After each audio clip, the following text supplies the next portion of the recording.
जैसे ही ये कंपनी पे इनकम टैक्स की रेड पड़ती है, उसके कुछ दिन बाद ये कंपनी 100 करोड़ रुपए के इलेक्टोरल बॉन्ड खरीदती है और इसके मालिक को कुछ टाइम बाद जमानत मिल जाती है। यहाँ तक कि इलेक्शन कमीशन ने भी खुद मना कर दिया था कि हम उन लोगों के नाम पब्लिश नहीं करेंगे जिन्होंने बीजेपी को चंदा दिया हुआ है। इस कंपनी ने तो बड़े-बड़े कॉन्ट्रैक्ट पाने के लिए बीजेपी को 966 करोड़ रुपए का चंदा दिया।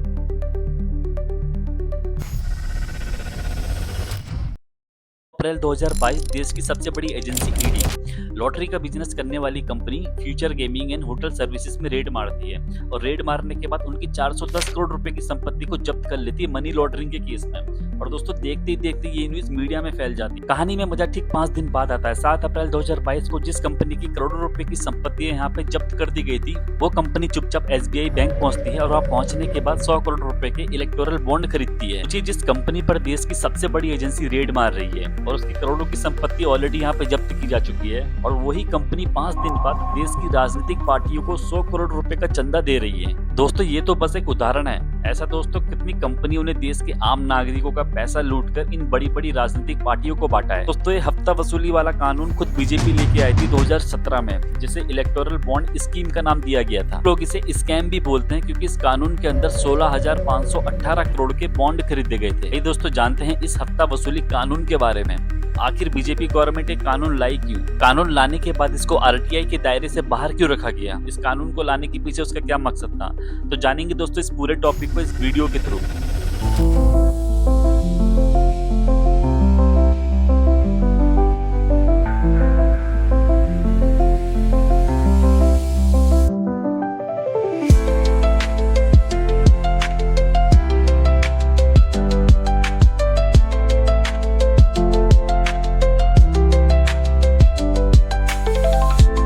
दोस्तों सबसे पहले ये जानते हैं कि इलेक्टोरल बॉन्ड होती क्या चीज है और ये काम कैसे करते हैं। वैसे तो सरकार को डोनेशन देने का काम आजादी से पहले ही चला आ रहा है। उस टाइम देश के सबसे बड़े बिजनेसमैन जीडी बिरला और जमनलाल बजाज जैसे बड़े बड़े उद्योगपति देश की सबसे बड़ी पार्टी कांग्रेस को चंदा देते थे। बस 2017 में बीजेपी ने इस कानून के थ्रू चंदा लेने का तरीका थोड़ा बदल लिया।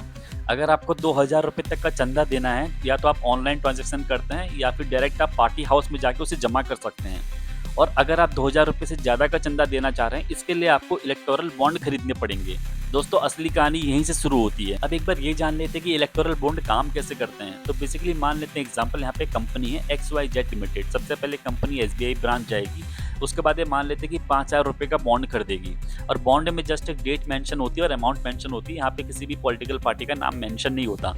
इसके पीछे के रीजन मैं आपको बाद में बताऊंगा कि किस तरह बीजेपी ने सबको यहाँ पे बेवकूफ बनाए इसी चीज को लेकर। अब बॉन्ड खरीदने के बाद ये पूरी तरीके से उस कंपनी पे डिपेंड रहता है कि बॉन्ड कौन सी पॉलिटिकल पार्टी को देगी, क्योंकि बॉन्ड में किसी भी प्रकार का यहाँ पे राइट पॉलिटिकल पार्टी का नाम नहीं होता है। तो दोस्तों इसको आप एक तरीके से गिफ्ट कार्ड समझ सकते हैं। जैसे ई-कॉमर्स कंपनी का गिफ्ट कार्ड होता है, गिफ्ट कार्ड खरीद तो लेते हैं लेकिन आप गिफ्ट कार्ड किसी को भी दे सकते हो, उसमें किसी इंडिविजुअल का नाम मेंशन नहीं होता। इस तरीके से इलेक्टोरल बॉन्ड की बात अलग है, इसके पीछे का रीजन मैं आपको बाद में बताऊंगा कि इसके पीछे क्या क्या चीजें थी, कैसे पता चलता था कि कौन सा बॉन्ड कौन सी पार्टी को जा रहा है। बीजेपी को सारी चीजें पता चलती थी इसमें। भले ही सरकार का मानना यह था कि इस कानून से ब्लैक मनी और करप्शन पर रोक लगाई जा सकती है, लेकिन बीजेपी यहाँ पे आम जनता को बेवकूफ बना रही थी, क्योंकि इस जनता को ये जानने का बिल्कुल भी अधिकार नहीं था कि राजनीतिक पार्टियों को पैसा दे कौन रहा है। और ये कानून आरटीआई के दायरे से भी बाहर था, क्योंकि कोई भी आम आदमी यहाँ पे ये नहीं जान सकता था कि राजनीतिक पार्टियों को एक्चुअल में पैसा दे कौन रहा है। तो बीजेपी ऐसा कानून खुद लेके आ रही है जिसमें वो कह रही है कि इससे ब्लैक मनी रुकेगा और बिल्कुल करप्शन नहीं होगा। और दूसरी तरफ जनता से सीधी चीज में ये छुपा रही है कि हमें पैसा कौन दे रहा है, हम आपको नहीं बताएंगे। ये तो सरासर बेवकूफ बनाने वाली बात है। यहाँ पे कई सारे आरटीआई एक्टिविस्ट ने आरटीआई डालकर ये जानना चाहा कि आखिर गवर्नमेंट को पैसा दे कौन रहा है, सरकार के पास इतना सारा पैसा आ कहाँ से रहा है और कौन सी कंपनियां उनको पैसा दे रही हैं। जैसे ही दोस्तों आरटीआई डालते थे वैसे ही एसबीआई की तरफ से दोस्तों एक जवाब आता था कि हम आपको इन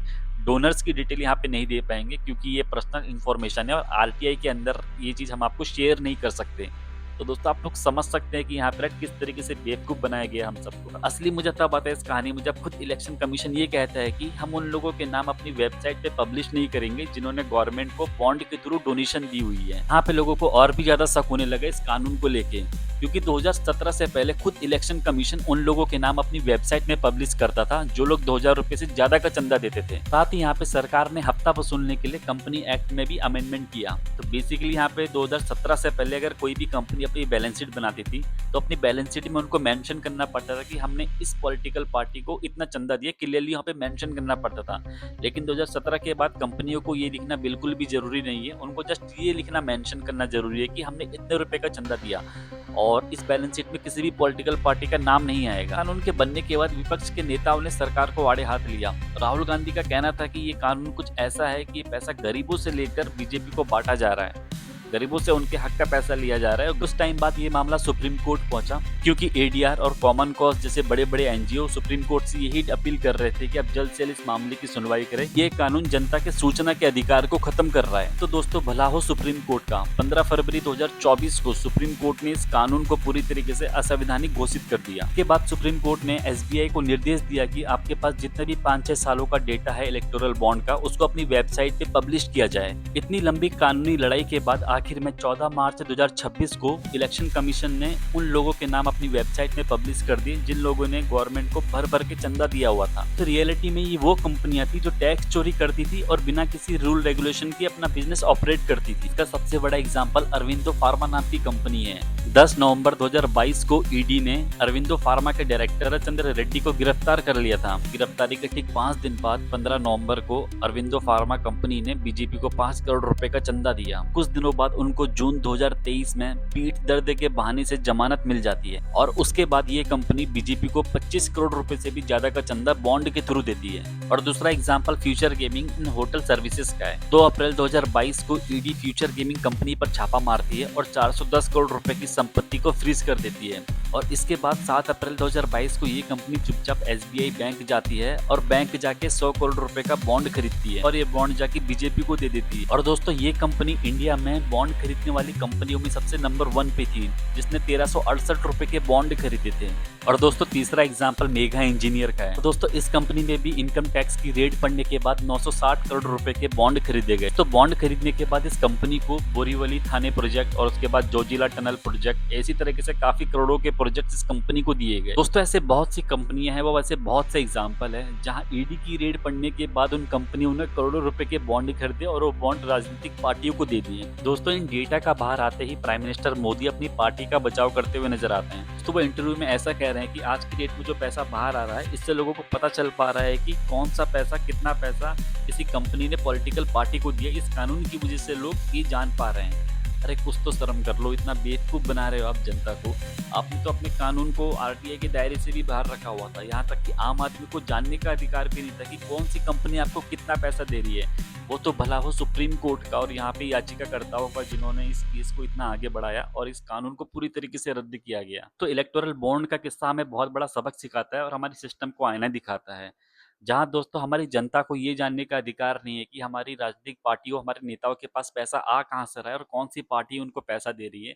और ये कानून आरटीआई के दायरे से बाहर रखा जा रहा है। वही हमारे प्राइम मिनिस्टर मोदी कहते हैं कि ये कानून देश में ब्लैक मनी को कम करेगा। दोस्तों ये वीडियो किसी राजनीतिक पार्टी के खिलाफ नहीं था, ना ही किसी इंडिविजुअल पर्सन के खिलाफ था। ये जस्ट एक कानून था जिसके बारे में आप सबको ऑलरेडी पता होगा कि कानून किस तरीके से आया और इस कानून के बनने के बाद क्या हुआ, और सुप्रीम कोर्ट ने अपना स्टैंड बिल्कुल सही लिया। तो दोस्तों यहाँ पे आप लोगों को क्या लगता है कि बीजेपी इस कानून को सिर्फ ब्लैक मनी को रोकने के लिए लाई थी, या फिर इस कानून को लाने के पीछे उनका कुछ और ही मकसद था?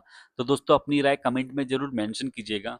अगर आप दोस्तों आपको ये वीडियो इन्फॉर्मेटिव लगी तो प्लीज इस वीडियो को एक लाइक और शेयर जरूर कीजिएगा अपने दोस्तों के साथ, और इस चैनल को सब्सक्राइब कीजिएगा।